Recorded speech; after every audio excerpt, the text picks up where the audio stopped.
Президентimiz Қасым-Жомарт Кемелұлы Тоқаев айтып өткендей, жаңа Қазақстанға біз осы нық қадамдар басып келе жатырмыз. Сондықтан мен өте қуаныштымын осы мемлекетіміздің саяси өміріне атсалысып жатқаныма, осы референдумның болып жатқанына өте қатты қуаныштымын. Референдум негізінен ол біздің ата заңымызға, конституцияға бірнеше 33 бабына өзгерістер енгізіліп отыр, яғни 1/3 бөлігіне өзгерістер енгізіліп отыр.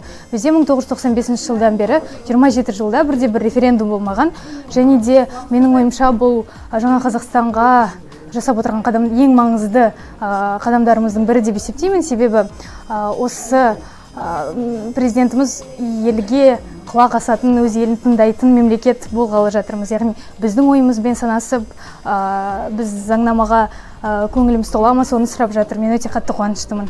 Егер де біз барлығымыз бір кісідей болып жұмылып, осы референдумға қатысып, өз ойымызды толық білдіріп, мемлекетіміздің саяси өміріне белсене атсалысатын болсақ, бізден мықты мемлекет болмайды деп ойлаймын. Және Қасым-Жомарт Кемелұлы Тоқаев біздің жастарға сеніп отыр, біз ол кісіге сеніп отырмыз дегендей, және де егер жастар білікті азамат болып, білікті мамандар болып, осы еліміздің көркеюіне үлесін қосса, өте керемет болады деп ойлаймын.